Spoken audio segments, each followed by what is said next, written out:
안녕하세요. 투자는 단순한 게 좋다의 복리입니다. 8월 13일 일요일 오전 11시 28분입니다. 주말에 올려드린 영상을 통해서 시황 관련은 충분히 올려드렸고요. 이제 시장이 다시 하락장으로 전환될지도 모르는데 이때 아주 유용하게 사용될 수 있는 두 가지 RSI 지표를 활용해서 확률이 높은 기술적 반등, 즉 단타 자리를 잡는 법을 지수와 종목에 연계해서 활용하는 법, 그리고 국내 신용장구와 주식시장의 상관관계라는 주제로 영상을 녹화하게 되었습니다. 일단 이게 코스닥 일봉 차트입니다.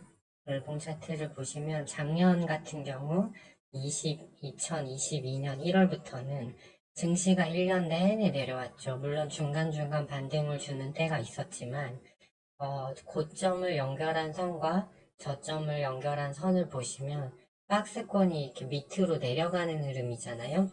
그래서 전체적인 하락장이었다는 걸 알 수 있습니다. 그런데 이 RSI라는 즉 RSI의 지표의 정의는 과열 구간, 즉 사람들이 정신없이 허겁지겁 사서 거품이 낀 구간이 왔을 때 위에 이렇게 빨간색 선이 들어오고요. 역으로 사람들이 공포에 질려서 투매를 던질 때는 파란색으로 투매 시그널이 뜨는 지표입니다. 그래서 이게 이때 지수를 보시면 작년에 이렇게 큰 하락장이 왔는데 그래도 이런 구간에서 반등 나오고 또 이 구간에서도 반등 나오고 또 이 구간에서도 반등이 제법 나왔죠. 그렇기 때문에 기다렸다가 이런 구간을 노려서 이제 시장이 상승하는 쪽으로 종목을 샀다면 수익이 났을 것이고 역으로 그 박스권 고점 부분에 증시가 하향 중일 때 왔다면 이때 인버스 상품이나 뭐 나스닥 선물 또는 비트코인 선물 하반 베팅을 했다면 여기서도 수익이 날 수 있겠죠. 그 외에 여기서 뭐 이제 이 당시에는 물가가 엄청 오르고 있는 시기였기 때문에 천연가스나 원유 관련주들 이런 종목을 해칭 테마를 사서 수익을 낼 수 있기도 했습니다. 근데 재밌는 건 시장이 이렇게 반등이 나오면 해칭 테마는 또 빠졌죠. 그런 상황입니다. 그래서 잘 보시면 RSI 지표 하단을 잘 보시면 정확하게 과열 신호와 투매 시그널이 떴을 때 증시 반등이 나온 게 확인됩니다. 그러면 이제 올해는 어땠을까요? 올해는 물가가 내려오면서 1월부터 7월까지 이제 상향 박스권으로 바뀌었습니다. 이렇게 내려오던 박스권이 다시 위로 바뀌었죠. 그러면 이럴 때는 어땠을까요? 과열 시그널이 뜨면 여지없이 이런 구간에서 올해는 코스닥이 두 번 총 들어왔거든요. 그렇게 되면 여지없이 조정이 나왔다가 다시 올라가는 흐름이 나왔던 걸 알 수 있습니다. 다만 일봉상 하단에 투매 시그널이 들어오지 않았어요. 그러니까 이건 상향 박스권이기 때문에 이 밴드를 이제 약간 올려서 대응해야 했다는 걸 알 수 있죠. 그런데 미국장이 기존에 말씀드렸듯이 이제 박스권이 우리 코스닥처럼 똑같이 코스피도 마찬가지예요. 이 라인을 이제 깨고 내려가냐 마냐의 승부처에 도로 들어왔기 때문에 다시 여기서 지지받고 올라갈 수도 있지만 이 하향 박스권을 다시 만들 수도 있는 중요한 갈림길이거든요. 그렇기 때문에 이 지표가 더 중요하다라는 말씀을 드리고 그 다음에 신용장구거든요.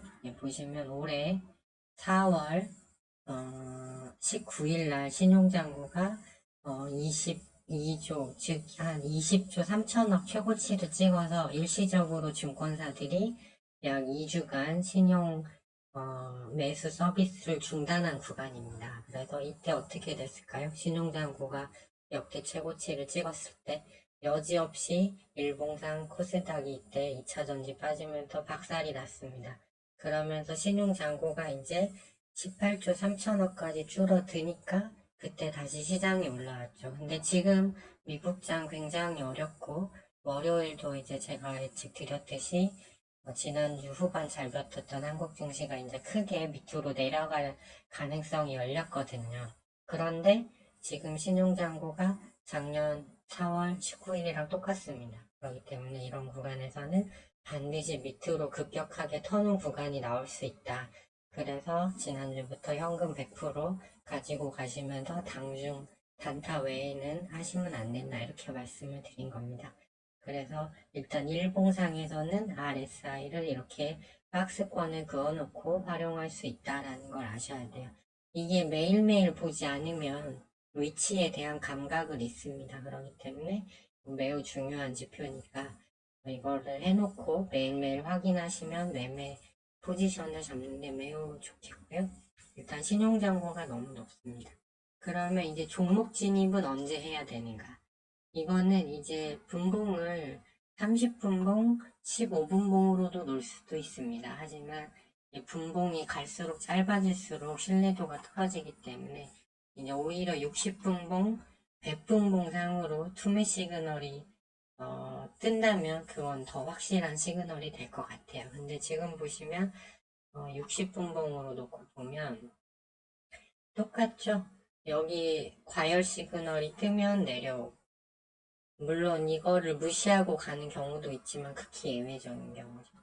그래서 여기서도 과열 신호 뜨니까 내려오고 여기서도 과열 신호 뜨니까 내려오고 이런 패턴이잖아요. 그렇기 때문에 작년 같은 장에 이렇게 하락 구간이 왔을 때 이 지지대 하단 왔을 때 지지되는 거 보고 들어가는 방법도 있었지만 이때도 분봉상 투매 시그널이 들어왔거든요. 그렇기 때문에 60분봉으로 지수 차트를 맞춰놓고 지금 보시면 요런 구간처럼 지금 파란색 투매가 안 들어왔잖아요. 지금 보시면 여전히 높죠. RSI가.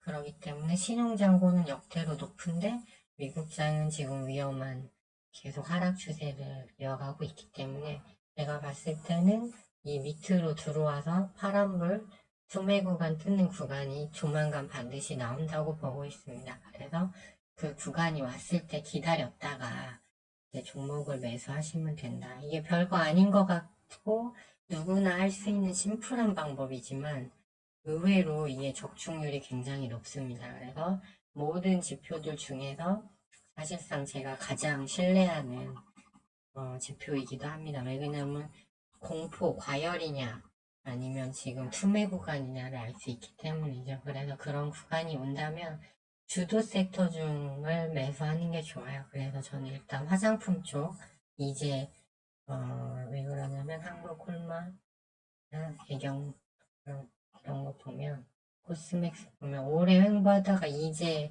올라왔잖아요. 실리면서. 그렇기 때문에 얘도 60분봉상 보면 똑같이 종목에도 이게 지수나 종목이나 똑같습니다.